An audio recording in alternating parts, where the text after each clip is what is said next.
اور جب فرشتوں نے مریم سے کہا کہ مریم، اللہ نے تم کو برگزیدہ کیا ہے اور تمہیں پاک بنایا ہے اور دنیا جہان کی عورتوں میں سے تم کو منتخب کیا ہے، اے مریم اپنے پروردگار کی فرما برداری کرنا اور سجدہ کرنا اور رکوع کرنے والوں کے ساتھ رکوع کرنا۔ اے نبی،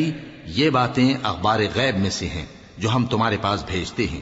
اور جب وہ لوگ اپنے قلم بطور قرعہ ڈال رہے تھے کہ مریم کا کفیل کون بنے، تو تم ان کے پاس نہیں تھے، اور نہ اس وقت ہی ان کے پاس تھے جب وہ آپس میں جھگڑ رہے تھے۔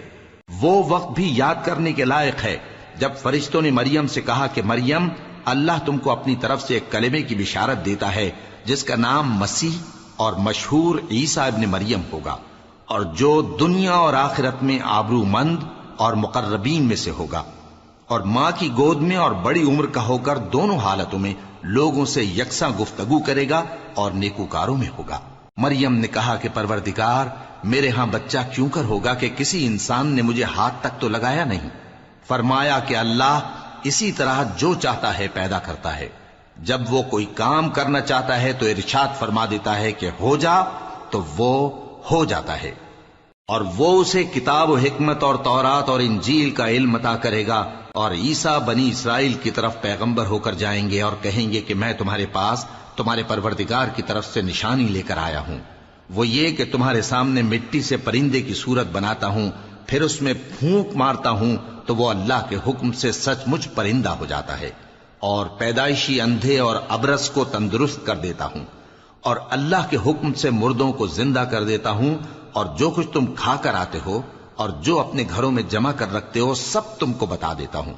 اگر تم صاحب ایمان ہو تو ان باتوں میں تمہارے لیے نشانی ہے، اور مجھ سے پہلے جو تورات نازل ہوئی تھی اس کی تصدیق بھی کرتا ہوں، اور میں اس لیے بھی آیا ہوں کہ بعض چیزیں جو تم پر حرام تھیں ان کو تمہارے لیے حلال کر دوں، اور میں تو تمہارے پروردگار کی طرف سے نشانی لے کر آیا ہوں، تو اللہ سے ڈرو اور میرا کہا مانو۔ کچھ شک نہیں کہ اللہ ہی میرا اور تمہارا پروردگار ہے، تو اسی کی عبادت کرو، یہی سیدھا رستہ ہے۔ پھر جب عیسیٰ نے ان کی طرف سے انکار و نافرمانی ہی دیکھی تو کہنے لگے کہ کوئی ہے جو اللہ کا طرفدار اور میرا مددگار ہو؟ حواری بولے کہ ہم اللہ کے طرفدار اور آپ کے مددگار ہیں، ہم اللہ پر ایمان لائے اور آپ گواہ رہیں کہ ہم فرمانبردار ہیں۔ اے پروردگار، جو کتاب تو نے نازل فرمائی ہے ہم اس پر ایمان لے آئے اور تیرے پیغمبر کے متبع ہو چکے، تو ہم کو ماننے والوں میں لکھ رکھ۔ اور وہ یعنی یہود قتل عیسیٰ کے بارے میں ایک چال چلے، اور اللہ نے بھی عیسیٰ کو بچانے کے لیے تدبیر کی، اور اللہ بہترین تدبیر کرنے والا ہے۔ اس وقت اللہ نے فرمایا کہ عیسیٰ، میں تمہاری دنیا میں رہنے کی مدت پوری کر کے تم کو اپنی طرف اٹھا لوں گا اور تمہیں کافروں کی صحبت سے پاک کر دوں گا، اور جو لوگ تمہاری پیروی کریں گے ان کو کافروں پر قیامت تک فائق و غالب رکھوں گا۔ پھر تم سب میرے پاس لوٹ کر آؤ گے تو جن باتوں میں تم اختلاف کرتے رہے اس دن تم میں ان کا فیصلہ کر دوں گا۔ اب جو کافر ہوئے ان کو دنیا اور آخرت دونوں میں سخت عذاب دوں گا، اور ان کا کوئی مددگار نہ ہوگا۔ اور جو لوگ ایمان لائے اور عمل نیک کرتے رہے ان کو اللہ پورا پورا صلہ دے گا، اور اللہ ظالموں کو دوست نہیں رکھتا۔ اے نبی، یہ ہم تم کو اللہ کی آیتیں اور حکمت بھری نصیحتیں پڑھ پڑھ کر سناتے ہیں۔ عیسیٰ کا حال اللہ کے نزدیک آدم کا سا ہے کہ اس نے پہلے مٹی سے ان کو بنایا، پھر فرمایا کہ باشعور انسان ہو جا، تو وہ ویسے ہی ہو گئے۔ یہ بات تمہارے پروردگار کی طرف سے حق ہے، تو تم ہرگز شک کرنے والوں میں نہ ہونا۔ پھر اگر یہ لوگ عیسیٰ کے بارے میں تم سے جھگڑا کریں اس کے بعد کہ تم کو حقیقت معلوم ہو ہی چکی ہے، تو ان سے کہنا کہ آؤ ہم اپنے بیٹوں اور بیٹیوں کو بلائیں، تم اپنے بیٹوں اور بیٹیوں کو بلاؤ، اور ہم خود بھی آئیں اور تم خود بھی آؤ،